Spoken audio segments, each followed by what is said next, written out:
Obviously, they got the couple scores late, but have to feel pretty good about what your defense was able to do against that offense for a majority of the game. Yeah, I mean, I put a couple scores on me as much as anything. I mean, it was very evident that we worked option defense all week and couldn't remember how to run any of our base calls and had put very little thought into what are we going to call in a 2-minute scenario, because they're typically not down by that much. You know what I mean? It's hard to get an option team down 20 points, and so, you know, if we'd called the second to last drive differently, we'd have been off the field. And now the last drive, I mean, we do have to execute. I mean, we have them on 4th and 14, and it was something we hadn't worked in like 2 weeks, and you're sitting there calling it thinking, well, we should know it, but yeah, we haven't worked it, and it was very, very evident there. So, you know, I think overall, I thought we played really hard.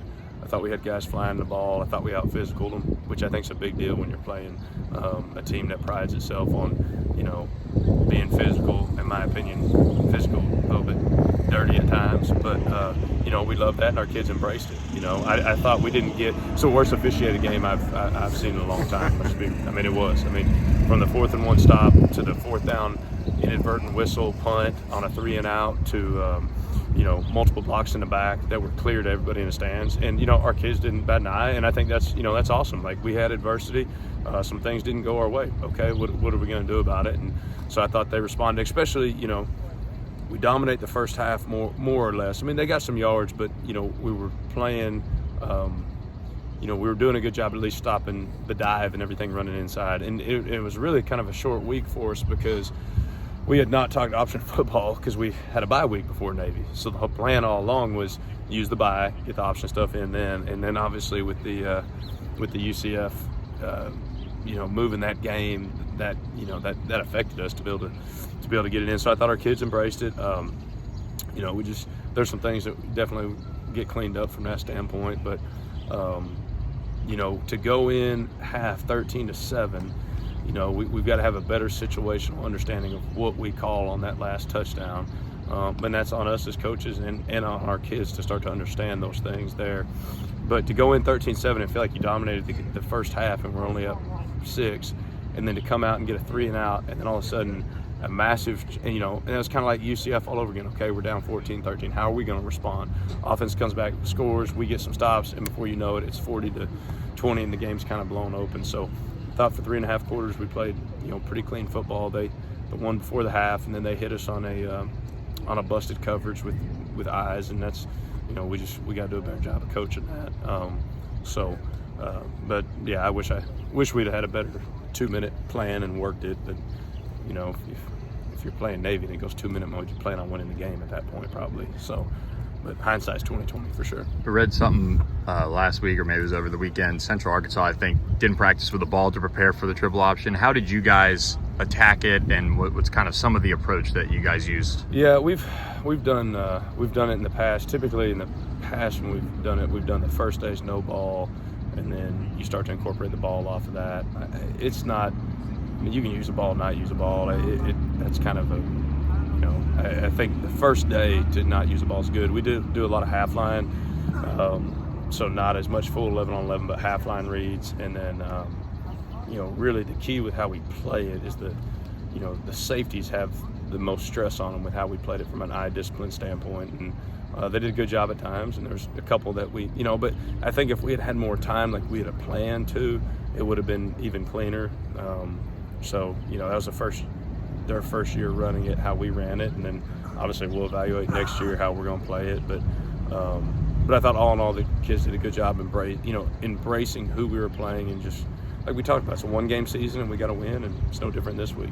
Perhaps dumb question, but on the surface it seems like a game plan was executed against Navy. I mean, obviously it's a unique offense, but what are the building blocks, you know, kind of moving forward, and that maybe you could take with you to a game like Cincinnati? Obviously different offenses. But. Yeah, I mean, I think, you know, you've seen us, if you just look at start to finish of the year, it's been a kind of a funny season. The first 2 weeks we played good defense, you know, holding teams to, you know, 14, 17-ish points.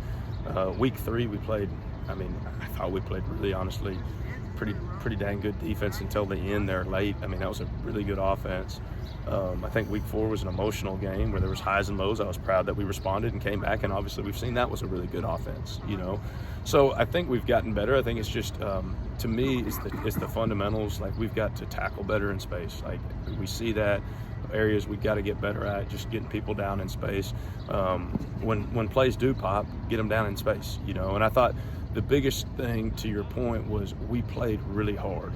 And we stress that we have got to play really, really hard, because when stuff happens, we've got to have 11 hats flying to the ball. And so I think for 3.5 quarters worth, we played hard. I think we ran out of gas probably a little bit at the end too. We played 102 snaps on defense against the option team, so some of that self-inflicted. But and our offense did a great job of, when we got the ball back, being able to capitalize and get points.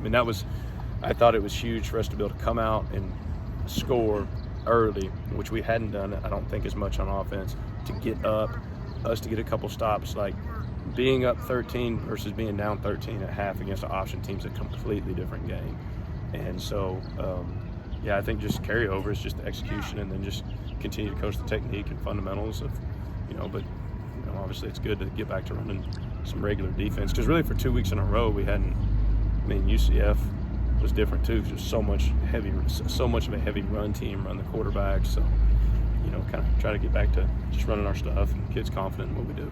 Ben Bryant kind of has had a little bit of an up and down year for Cincy, throwing interceptions the last 4 games. How do you guys kind of keep that trend going and get opportunistic looks? He's a really good quarterback. We saw him the last game of the season last year, and I thought he was really accurate. Gets rid of the ball quick. I do think he's a pretty good decision maker, and he's got elite wideouts. They're really, really good at wideout, tight end, running back. Their skill players are probably as good as we've seen. So he's a big kid with a very strong arm, and so I think just obviously we've got to play with great discipline and technique, and but he does a good job, and I think a lot of, go back and look at like the turnovers we've had. To me, it's so much a mentality and us just flying to the ball too. Don't get me wrong, there's balls that hit us in the hands that we have to catch. That's the guy in the ball. You know what I mean? And there were some of those.